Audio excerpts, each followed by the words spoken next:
Maraming pinaniniwalaan ng tao, mga paniniwalang inaasahan niyang totoo. Ngunit ano nga ba ang katotohanan? Nakasalig ba ang paniniwalang iyan sa banal na kasulatan? O nahuhulog lang sa sariling opinyon o kuro-kuro ng tao? Alamin sa palatuntunan, Biblia o kuro-kuro?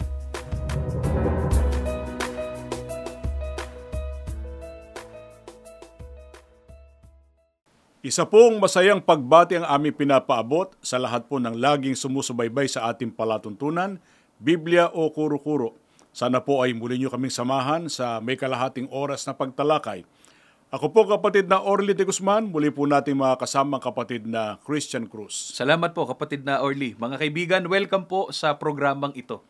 Ang isa sa mga dahilan kung bakit may mga tao na walang interes sa relihiyon o wala silang pagsisikap na hanapin ang tamang relihiyon ay dahil sa kanilang paniniwala, kapatid na Christian, na komo lahat ng tao'y nilalang ng ating Panginoon Diyos, ang lahat ng tao'y kabilang sa kanyang mga anak at magmamana ng kanyang mga ipinangako, lahat ay makakarating doon sa kaligtasang hinahangad ng lahat ng tao. Yan po dahilan kaya marami po ang nagkaroon ng maling paniniwala na kahit saang relihiyon daw po sila kabilang, ang mahalaga daw po ay nakapagsasagawa sila ng paglilingkod sa Panginoon Diyos, ay tinatanggap na raw po ng Panginoong Diyos dahil nga daw po kinikilala sila ng Panginoong Diyos na Kanya. Kaya yun ang ating tatalakayin sa pagkakataong ito. Opo. Nasa Biblia ba ang paniniwala na komo lahat ay nilalang ng Diyos ay sa Diyos na ang lahat ng tao? O kaya yun nakabatay lang sa kuro-kuro o sa opinyon ng mga tao? Kaya ang ating dapat na sangguniin ay ang Biblia na siyang ginagawa sa mga palatuntunan ng Iglesia ni Cristo. Opo. Totoo bang sinasabi ng marami na lahat ng tao ay sa Diyos dahil sa lahat daw nilikha ng ating Panginoon Diyos? Hayaan po nating Biblia ang sumagot. Pakinggan po ninyo mga kaibigan, dito po sa Deuteronomio 10:14 hanggang 15. Pakinggan po ninyo, ganito ang ating mababasa. Ang lahat ng bagay ay sa Panginoon na iyong Diyos. Hindi lamang ang daigdig at ang lahat ng bagay sa ibabaw nito, kundi maging ang langit at ang kataas-taasang mga langit.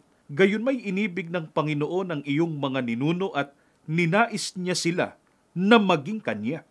Kaya hinirang niya sila at ang kanilang lahi sa halip na ang alinmang ibang bansa. At sa araw na ito, ikaw pa rin ang Kanyang bayan.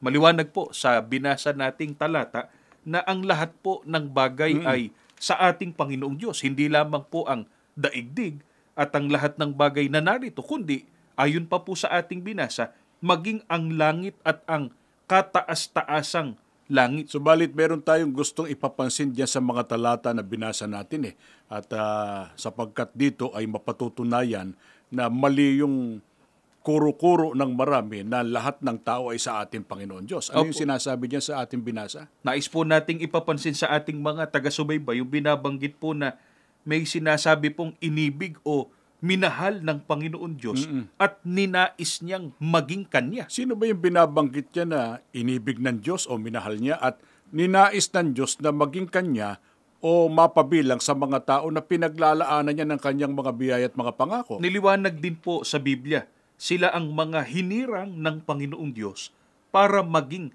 Kanyang bayan. Sa makatwid, bagaman ang lahat po ng bagay ay nilalang po ng ating Panginoon Diyos. Subalit, ang mga taong sa Diyos, kabilang sa mga kinikilala po ng Diyos na Kanyang mga hinirang at nasa loob ng bayan ng Diyos. At bukod sa sila ay kinikilala ng Diyos na Kanyang mga hinirang, kapatid na Christian, ano ang pagtuturing ng Diyos sa mga tao na kabilang sa Kanyang bayan? Pakinggan po natin ang itinuturo po dito naman sa unang Juan sa 5:19. Pakinggan po ninyo mga kaibigan at ganito po ang nakasulat. Alam natin na tayo ay mga anak ng Diyos at ang lahat ng nalalabi pa sa daigdig sa paligid natin ay nasa ilalim ng kapangyarihan at kontrol ni Satanas.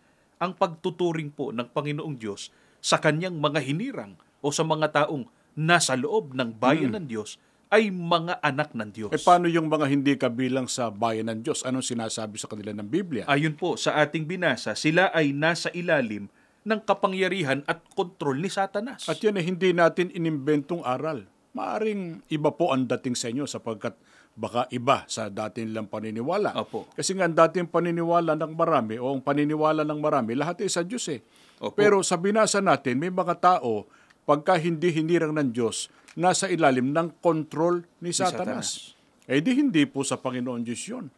Hindi mga anak ng Diyos yun, hindi kabilang sa kanyang bayan. Kasi nasa kontrol ng kaaway o kalaban ng ating Panginoon Diyos. Opo. Kaya masamang mamalagi ang tao sa isipan na pare-parehong sa Diyos ang lahat ng tao eh. Opo. Hindi na siya magsisikap na mapabilang sa mga anak ng Diyos eh. Opo. Mapabilang sa kanyang bayan. Eh pagka ganon, pagka mali ang pasya po ng tao, eh doon siya mapapabilang sa mga tao na nasa ilalim ng kontrol ni Satanas. Eh sino ang tinityak ng Biblia ng mga tao na pinaglalaanan ng Diyos ng kanyang pag-ibig? Karagdagang impormasyon to sa ating mga taga-subaybay. Pakinggan po natin, mga kaibigan, ang nakasulat po dito po sa Roma sa 5:8 hanggang 9. Ganito ang atin pong mababasa.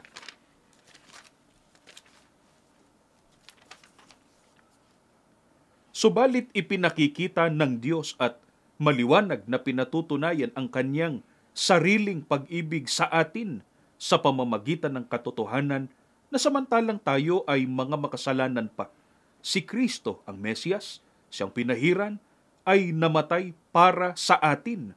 Kaya nga, yayamang tayo ngayon ay inaring dapat, pinawalang sala, ginawang matwid, at dinala sa tunay na kaugnayan sa Diyos sa pamamagitan ng dugo ni Kristo. Gaano pa kaya katiyak na ililigtas niya tayo mula sa labis na pagkagalit at pagkapuot ng Diyos? Ang mga iniibig po ng ating Panginoon Diyos na siyang kabilang sa kanya pong mga hinirang, sila po ang mga tao na pinakikilala po dito sa binasang talata na inaring dapat, pinawalang sala, ginawang matwid, at dinala sa tunay na kaugnayan sa ating Panginoon Diyos. At bukod dyan, kapatid na Christian, ano ang tinitiyak ng Biblia doon sa mga tao na naging dahilan ng kamatayan ng ating Panginoong Jesucristo? Palibasa nga, sila ang nakadama ng pag-ibig ng Panginoon Diyos. Nakatitiyak po sila ng kaligtasan. Kaya ang sabi, gaano pa kaya katiyak na ililigtas niya tayo mula sa labis na pagkagalit at pagkapuot ng Diyos? Teka, baka nag-iisip ang ating mga taga-subaybay, bakit may binabanggit dyan na yung mga naging dahilan ng kamatayan ni Kristo ay dinala sa tunay na kaugnayan sa ating Panginoon Diyos, sa isang magandang kaugnayan o relasyon sa ating Panginoon Diyos? Eh hindi nga ba lahat naman ng tao ay nilalang ng ating Panginoon Diyos? Bakit kailangan pang ang tao ay madala sa tunay na kaugnayan sa ating Panginoon Diyos? Sapagkat nasira po ang magandang kaugnayan ng tao sa Panginoon Diyos dahil po sa kasalanan. Yan ang pinatutunayan po, mga kaibigan, dito po sa Isaias sa 59:1 hanggang 2. Ganito po ang ating mababasa. Pakinggan po ninyo, mga kaibigan. Narito, ang kamay ng Panginoon ay hindi umiksi na di makapagligtas, ni hindi man mahina ang kanyang pakinig na di makarinig, kundi pinapaghiwalay ng inyong mga kasamaan, kayo at ang inyong Diyos, at ang inyong mga kasalanan ay siyang nagpakubli ng kanyang muka sa inyo upang siya'y huwag makinig. Ito po ang hindi alam ng maraming tao na dahil po sa nagawang kasalanan ng tao, ang tao po ay nahiwalay sa ating Panginoon Diyos. At kahit pa tumawag sila ng tumawag, kahit maglingkod ng maglingkod, kahit pa sabihin may mga pagpupuri daw sa Diyos, hindi sila pinakikinggan. Opo. Hindi dahil sa hindi nakakarinig ang Diyos. Dinig niya yun, pero hindi tinatanggap ang alinmang paglilingkod ng tao na hiwalay po sa Kanya. At hindi maliligtas ang tao pagka namalaging hiwalay sa ating Panginoon Diyos. At bukod dyan sa masamang o masaklap na kalagayang iyan na kinahulugan ng mga taong nagkasala, ano na ang naging pagtuturing ng ating Panginoon Diyos sa mga taong nahiwalay sa Kanya dahil sa pagkakasala? Pakinggan po natin ang nakasulat po, mga kaibigan, sa Kolosas sa 1:21. Ganito po ang atin pong mababasa. At kayo ng nakaraang panahon ay nangahihiwalay at mga kaaway sa inyong pag-iisip sa inyong mga gawang masasama. Bukod po sa ang tao'y nahiwalay dahil po sa kasalanan, ang tao po ay itinuring pa ng Panginoong Diyos na kanyang kaaway. Kaya ba sila naging kaaway dahil sa ipinanganak na silang ganon? Kasi merong ganon paniniwala na pagkapanganak pa lang daw ng tao, kung ano yung guhit ng palad, yun na yun.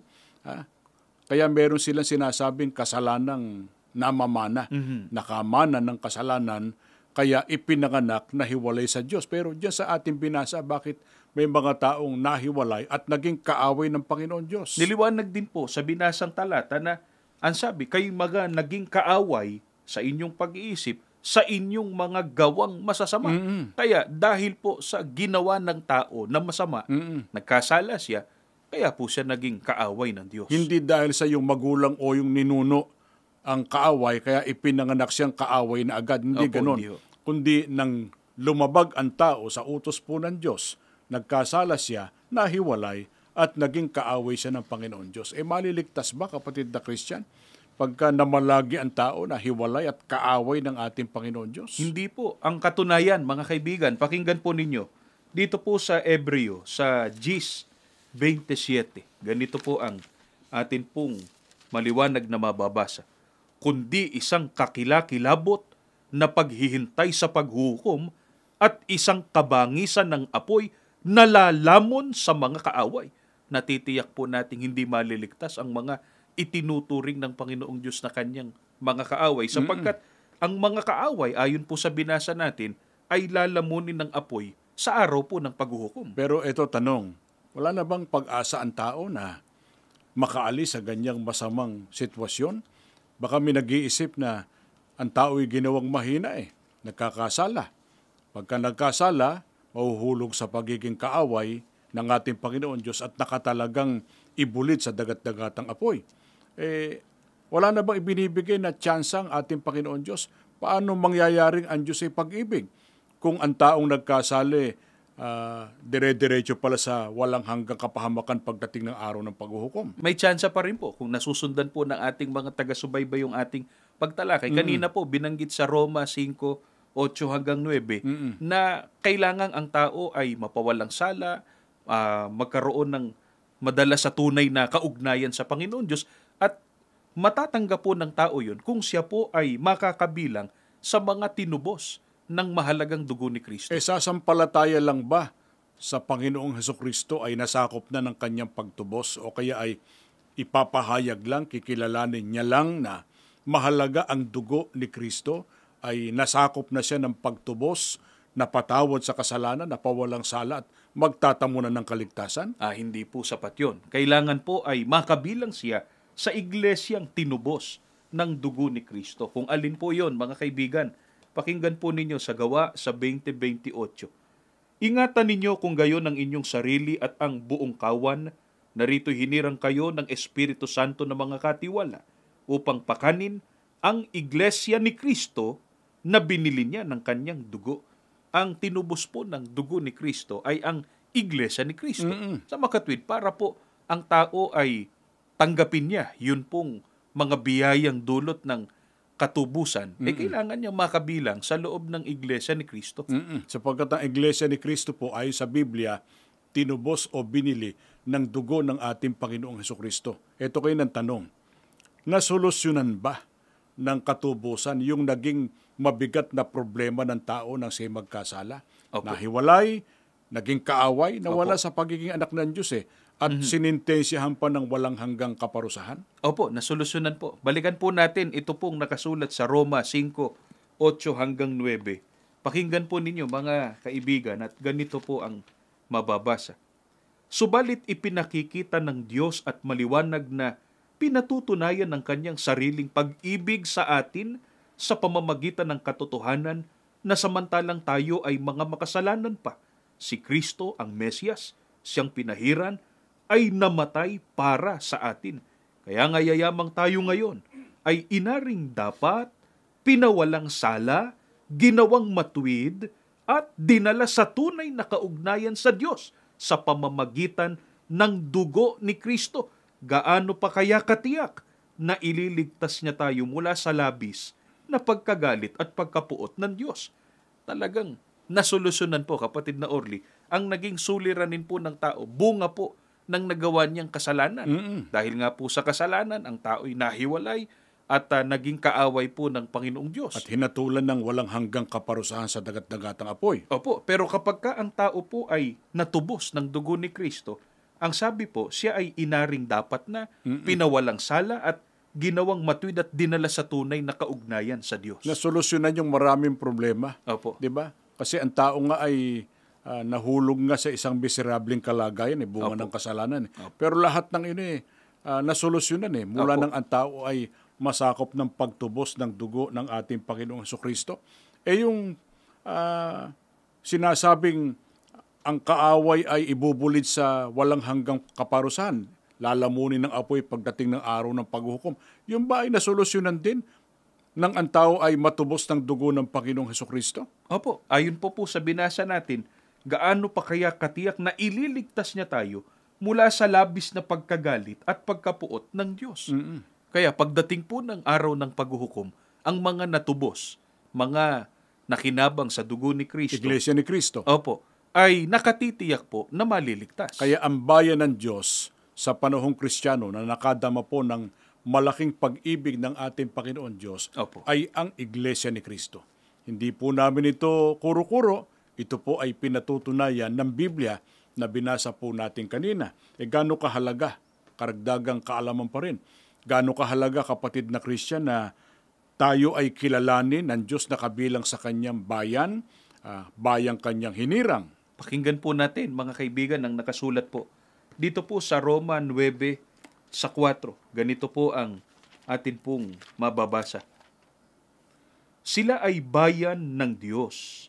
Ginawa niya silang kanyang mga anak at inihayag niya ang kanyang kaluwalhatian sa kanila. Nakipagtipan siya sa kanila at ibinigay niya sa kanila ang batas. Nasa kanila ang tunay na pagsamba, tinanggap nila ang mga pangako ng Diyos. Kapatid na Orly, napakahalaga po na makabilang sa bayan ng Diyos sapagkat ang katangian po ng bayan ng Diyos, ayon sa binasa natin, pagka ang tao'y nasa bayan ng Diyos, kinikilala po sila na mga anak ng Diyos. Hindi lang po yun.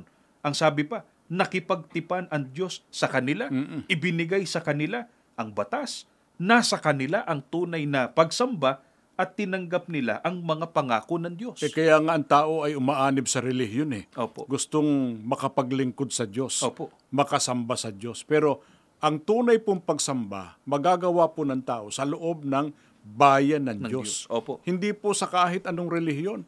Paano kung nasa labas ng bayan ng Diyos? May pagsamba raw para sa Diyos, may sakripisyo, may pamumuhunan, may pagtitiis sa kanilang ginagawang pagsamba. Ano ang sagot ng Biblia sa pagsamba ng mga hindi naman kabilang sa bayan ng ating Panginoon Diyos? Pakinggan po natin ang nakasulat po, mga kaibigan, sa Mateo 15:9. Ganito po ang atin pong mababasa.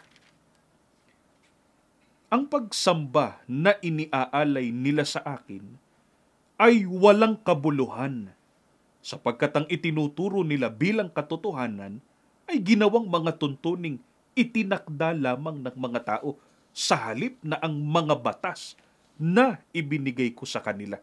Kapag ka po ang pagsamba na isinasagawa ng tao'y sa labas ng bayan ng Diyos, natitiyak po natin yun ay pagsambang walang kabuluhan. Yan ba'y opinion natin? Kuro-kuro ba natin yan, kapatid ng Christian? Hindi po, kundi binasa po natin sa Biblia na ang sabi po doon, ang pagsamba na iniaalay sa Diyos ay walaan niyang kabuluhan sapagkat ang itinuturo nilang katotohanan ay ginawang mga tuntuning itinakda lamang ng mga tao sa halip na mga batas na ibinigay ng Diyos sa kanila. Kasi ang tamang pagsamba, yung tunay na pagsamba, ang salalayan, ang saligan, batas ng Diyos. Opo. Ito sa binasa natin sa Roma 9:4, yung batas ng Diyos ay ibinigay sa bayan ng Diyos. Opo. Kaya pag hindi bayan ng Diyos, hindi ho batas ng Diyos ang nasusunod. Ano kanilang sinusunod batay sa talatang binasa natin? Ang sinusunod po nila ay yung mga ginawang mga tuntunin na itinakda lamang ng mga tao. Aral ng tao. Okay. Kaya mali ho yung pagsamba. Hindi tunay. Di sayang. Hindi nakalulugod sa Diyos. Hindi po nakaluluwalhati sa Kanya. Nakagagalit pa nga sa Kanya. Kasi Totoo nga, po. ang dapat pong paglingkuran ang Diyos, ang batayan, di aral ng Diyos, yung kagustuhan niya. Pagka yung gusto ng tao, paglilingkod sa tao yun, hindi paglilingkod sa ating Panginoon Diyos. At doon sa ating binasa, pati pangako ng Diyos nakalaan doon sa kanyang bayan. Opo. Ano pinakamahalagang pangako na nakalaan sa bayan ng Diyos na sa panahong Kristiyano ay ang Iglesia ni Cristo? Pakinggan po natin mga kaibigan ang nakasulat po sa Isaias 65:17 hanggang 19. Ganito po ang nakasulat. Pakinggan po ninyo mga kaibigan. Matamang bigyang pansin ito ngayon. Ako'y lumilikha ng mga bagong langit at ng bagong lupa. Lahat ng naunang mga bagabag, kaguluhan at kirot ay mga bagay na lumipas na, dapat ng kalimutan. Tumingin kayo sa hinaharap ng may kagalakan. Umasa kayo sa aking nililikha. Aking lilikhain ang Jerusalem na gaya ng lubos na kagalakan. Aking lilikhain ang aking bayan na gaya ng dalisay na kasiyahan. Ako'y magagalak sa Jerusalem. Masisiyahan sa aking bayan. Wala ng mga ingay ng pagluha sa lungsod. Walang mga pag-iyak dahil sa labis na paghihirap. Ito po ang ipinangako ng ating Panginoong Diyos na tatanggapin ng mga taong kabilang sa kanyang bayan. Ito pong binabanggit na nilikha ng Diyos na bagong langit at bagong lupa. Ano katangian ng buhay at pamumuhay diyan sa bagong langit na may bagong lupa na sa ibang talata ay bayang banal, bagong Jerusalem? Ayon po sa binasa natin, narito po ang lubos na kagalakan, dalisay na kasiyahan, at doon ay wala na anyang ingay ng pagluha sa lungsod, walang mga pag-iyak dahil sa labis na paghihirap. Gusto ng lahat makarating dyan. Opo. Sapagkat nariyan po ang perpektong buhay, buhay na maluwalhati, sa piling po ng Panginoon Diyos at ng ating Panginoong Hesukristo. Pero makararating po dyan, mga kabilang sa bayan ng Diyos, mga tinubos ng dugo ng Panginoong Hesukristo. Sa panahong Kristiyano, ang tinubos ng dugo ng Panginoong Hesukristo, ang bayan po ng Diyos sa panahong Kristiyano ay ang Iglesia ni Cristo. Dito po natin magagawa ang tunay na pagsamba na nakalulugod at nakalulwalhati po sa ating Panginoon Diyos. Salamat po sa inyong pagsubaybay. Sana po nakatulong kami sa inyo, nakapagbigay inspirasyon po sa inyo ang mga talata po ng Biblia na amin pong binasa sa inyo. Tayo po ay manalangin. Ama namin Diyos, maraming salamat po sa muling pagkasangkapan sa palatuntunan ito. Sana po malaking aming naitulong sa mga naghahanap ng katotohanan. Amen. Sa mga nagsusuri, naway magabayan po sila ng iyong mga salita. Amen. Para magkasama-sama kami sa tunay na pagsamba at paglilingkod po sa iyo. Opo. At sa pagmamana ng buhay na walang hanggan sa pamamagitan ng pag-anib at pamamalagi sa iyong iglesia. Amen. Panginoong Jesus, pagpalain mo po ang programang ito. Amen. Mamalaging kasangkapan mo upang marami pang mga tao ang makaunawa at maging kaanib sa iyong iglesia. Amen. Ama naming Diyos, hinihiling po namin sa iyo, basbasa mo po ang iyong bayan sa mga huling araw. Opo. Sa pangunguna po ng aming tagapamahalang pangkalahatan. Opo. Hinihiling namin ang lahat ng ito sa pangalan po ng aming Panginoong Jesus. Amen. Naway nakatulong kami sa inyong patuloy na pagsusuri. Nawa ay nasukat ninyo kung ang inyong pinaniniwalaan ay ayon ba sa Biblia o kuro-kuro lang ng tao. Maraming salamat po sa inyong pagsubaybay sa palatuntunan ito. Sumaatin nawang palagi ang pagpapala ng Panginoong Diyos.